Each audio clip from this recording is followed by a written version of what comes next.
Welcome to the question and answer video for part of the June Virtual Public Information Center for the 3 Grand River Crossings Municipal Class Environmental Assessment. I will be presenting on behalf of GM Blue Plan Engineering Limited, the consulting firm selected by the City of Brantford to assist with this project. The purpose of this video is to provide answers to the questions and comments that have been submitted in response to the Virtual Public Information Center materials posted to the project website on May 27th. The process for the first Public Information Center, or PIC for short, is shown on this slide. A PIC presentation video was posted to the project website on May 27th. From May 27th to June 10th, there was a question and comment period. The question and comments submitted during this period were considered for inclusion in the Q&A video, which was posted to the project webpage on June 17th. Following this Q&A video, there will be a second question period from June 17th to July 8th. Following this period, a question list and frequently asked questions with answers will be posted to the project webpage on July 15th. The PIC presentation video can be viewed on the project webpage at www.brantford.ca/3 Grand River Crossings. If you have not reviewed the materials presented in the PIC presentation video, we kindly invite you to review that information prior to tuning into this video. As a recap, the PIC presentation video covered the following topics: project overview and background, alternative solutions that will be considered, the evaluation framework and the sequence in which the alternative solutions will be considered, evaluation criteria for how the alternative solutions will be evaluated, and an overview of the process for PIC number 1. In addition to the PIC video that was posted on May 27th, a survey regarding the 3 Grand River Crossings was posted to the project webpage on Monday, June 15th. Included in this video is some of the preliminary feedback that has been received from the survey. As of June 11th, there were a total of 47 respondents. The survey will remain live up until July 15th at 4:30 p.m. Public input is a key part of the environmental assessment process and helps to evaluate the alternatives. The project team has not begun to evaluate the alternatives, other than identifying that the do-nothing options for the existing crossings are not expected to be evaluated as feasible options. The influence the public input has on the final recommendation is partly driven by the amount of feedback that is received and the cohesiveness of the received comments. The importance of the feedback in this project is why the city is encouraging the public to submit any questions or comments they have throughout this virtual public information center. One of the survey questions was how often are each of the 3 crossings used? The blue bars represent responses for Lorne Bridge. 18 responses indicated they use the bridge daily, 11 responses for 3 to 5 times a week, 7 responses for 1 to 2 times a week, and 11 responses for less than once a week. The red bars represent responses for Brant's Crossing Bridge. 1 response indicated they use the bridge daily, 18 responses for 3 to 5 times a week, 11 responses for 1 to 2 times a week, 9 responses for less than once a week, and 8 responses indicated they have never used the bridge. The orange bars represent responses for TH&B Crossing Bridge. 2 responses indicated they use the bridge daily, 13 responses for 3 to 5 times a week, 11 responses for 1 to 2 times a week, 12 responses for less than once a week, and 8 responses indicated they have never used the bridge. Another survey question that we will note in this video is what respondents indicated they primarily use the Brant's Crossing Bridge and TH&B Crossing Bridge for. Respondents could provide multiple answers for uses of each bridge. The red bars represent responses for Brant's Crossing Bridge. There were 37 responses for recreation or exercise, 5 responses for getting to work, 4 responses for getting to appointments, 8 responses for going shopping, and 7 responses for never using the bridge. The orange bars represent responses for TH&B Crossing Bridge. There were 37 responses for recreation or exercise, 8 responses for getting to work, 4 responses for getting to appointments, 8 responses for going shopping, and 5 responses for never using the bridge. It should be noted that the number of respondents that indicated that they never used Brant's Crossing Bridge or TH&B crossing bridge decreased from the previous slide. This could be due to respondents missing or skipping this question while they were taking the survey. The last survey question that we will note in this video asks what methods of transportation were used over Lorne Bridge. Similar to the previous question, respondents could provide multiple methods of transportation for this question. There were 40 responses for crossing the bridge in a vehicle, 14 responses for walking or running, 13 responses for bicycling, and 1 response for other, which was indicated as a mobile scooter. After the PIC presentation video was posted on May 27th, several questions and comments have been submitted to the project team. The remainder of this video will be dedicated to addressing the questions and comments that were submitted during the PIC process up to June 10th, 2020. The first question we will address is how can the active transportation network be maintained and/or improved in the study area? As part of this environmental assessment, only the active transportation network over each structure, as well as the trail network's connectivity at the approaches of each structure, will be evaluated. Improvements to the signage or pavement markings on existing trails are not included within the scope of this project. The next question is how would each of the crossings be modified to improve the active transportation network? As previously noted, only the active transportation network over each of the bridges and the connectivity to the trail network at the approaches of each structure will be evaluated. Several comments noted concerns with the cycling facilities on Lorne Bridge. The evaluation of Lorne Bridge will consider whether improvements can be made to the active transportation network over the structure. Improvements that will be evaluated during this environmental assessment could include providing expanded or delineated active transportation facilities over Lorne Bridge. Several comments also noted concerns with the existing shared use trail under Lorne Bridge on the East Riverbank, as shown in this photo. The city is in the process of formalizing an additional shared use trail along the rail trail corridor.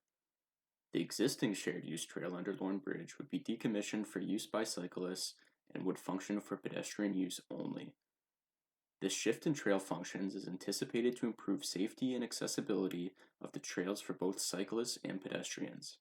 This work is being completed by the city's Parks Department and is independent of this environmental assessment. For Brant's Crossing Bridge, the ability to improve cyclist access will be evaluated. Additionally, several comments noted concerns with the existing condition of the deck over the TH&B Crossing Bridge.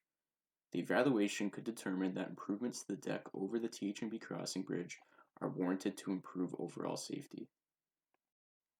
The next set of questions and comments that will be addressed regards the impacts of flooding events in the study area. Specifically, what are the impacts of flooding events on each of the crossings? As part of the environmental assessment, a hydraulic impact study is being completed to review the flood behavior of the Grand River in the vicinity of the 3 bridges. The study will analyze whether the existing bridges are at risk to future flooding events and whether preventative action should be considered. Preventative action could involve raising the bridges to accommodate a flooding event. The study is not yet complete, and the results will be included in the evaluation of the alternative solutions and will be discussed at the Fall Public Information Center. There were questions submitted regarding the heritage and cultural significance of the study area. Specifically, does the study area contain resources that have cultural or heritage significance, and if so, how will the resources be considered in this environmental assessment? As part of the environmental assessment, a built heritage resources and cultural heritage landscape resources study is being completed to formally identify the cultural or heritage resources. The study will identify the significance of the resource, as well as provide recommendations for mitigation measures if any of the alternative solutions will impact the resource. Mitigation measures could include, but are not limited to, reconstruction that is sympathetic to the original design, installation of plaques, and documentation of the resource. The study is not yet complete, and the results of the study, including appropriate mitigation measures, will be included in the evaluation of alternative solutions and will be discussed at the Fall Public Information Center. There were also questions regarding archaeological potential in the study area. Specifically, does the study area contain resources that have archaeological potential, and if so, how will the resource be considered in this environmental assessment? As part of the environmental assessment, An archaeological assessment study is being completed to identify areas within the study area that exhibit archaeological potential. The purpose of the report is to identify the areas with archaeological potential and make recommendations on whether further investigations would be required if these areas are disturbed. The study is not yet complete, and the results and recommendations of the study will be included in the evaluation of the alternative solutions and will be discussed at the Fall Public Information Center. There were questions submitted regarding the natural environment. Specifically, will the alternative solutions impact the existing natural environment, and if so, how will it be considered in this environmental assessment? Additionally, will safe wildlife passage be included in the evaluation? As part of the environmental assessment, a natural environment assessment report is being completed to formally characterize the existing natural environment conditions. Regarding the safe passage of wildlife, the Grand River itself is an existing natural barrier. Typically, construction of wildlife crossings are considered for artificial impediments such as roadways through wildlife habitats. The project team does not anticipate wildlife crossing as a criteria for evaluation. Based on the results of field surveys and background investigations, potential permits, monitoring requirements, and mitigation measures will be identified for each alternative. The results of the natural environment report, including appropriate mitigation measures, will be used to evaluate the alternative solutions, which will be discussed at the Fall Public Information Center. There were questions submitted asking whether Lorne Bridge can accommodate expanded cycling lanes without reducing vehicle capacity. As part of the environmental assessment, a structural evaluation study and a traffic impact, safety, and active transportation study are being completed to evaluate the existing structural conditions and traffic movements over the bridge. The studies will determine if expansion of the deck is realistic and if the existing deck top can be modified to maintain the same vehicle capacity while providing additional active transportation opportunities. Questions submitted regarding what measures will be introduced to extend the service life of the structures. A review of the maintenance program for each bridge will occur, and if applicable, changes to these programs will be recommended. Recommendations could include de-icing that does not involve salt, as salt will accelerate the deterioration of steel structures. Additionally, measures such as galvanic cathodic protection, which utilizes sacrificial additional elements added to the structures to slow down corrosion of the main structural load-carrying members, may be explored. Another question submitted was, are there any issues with non-municipal owned properties within the study area? A review of property ownership within the study area will be completed as part of the environmental assessment. Additionally, construction works in and around the Grand River will require permitting from the Grand River Conservation Authority, Department of Fisheries and Oceans, and other regulatory authorities. The project team has been in contact with regulatory authorities and will consult them throughout the study process. The required permitting and any required property acquisitions will be incorporated into the evaluation of alternatives, which will be presented at the Fall Public Information Center. Next, what is the timeline for implementing the selected recommended crossing strategy, and what would be the duration of construction? This environmental assessment is scheduled to be completed in spring 2021. Implementation of the recommended crossing strategy would be subject to city budgets and council approval and are unknown at this time. The construction duration will be considered during the evaluation of each alternative solution and will be discussed at the Fall Public Information Center. Several questions asked what the total cost and life expectancy was for the alternative solutions. As part of the environmental assessment, preliminary costing of the recommended alternative solutions will be calculated, including life cycle costing. A higher level cost of the other alternatives will be completed to permit evaluation of the economic criteria. These calculations have not yet been completed, but will be discussed at the Fall Public Information Center. Another question submitted was, will closing Lorne Bridge be one of the alternative solutions that is considered? A closure alternative is being considered for completeness of the environmental assessment. However, it is not expected to be the recommended option for Lorne Bridge when evaluated against the social, natural, technical, and economic criteria. We note that Colborne Street West, the roadway over Lorne Bridge, is identified as an arterial road and a critical transportation link in the city. To conclude, several comments received, including input using the survey, Identify preferred solutions for the various crossings. We thank everyone for their input and thoughts on the preferred solution for each of the crossings. Currently, we are completing background studies to support the evaluation of each alternative.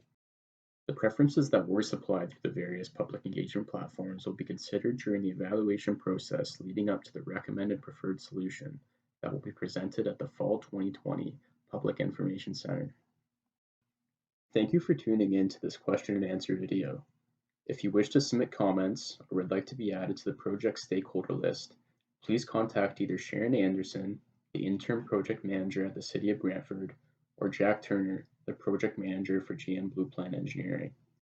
Sharon's email address is andersonsh@brantford.ca.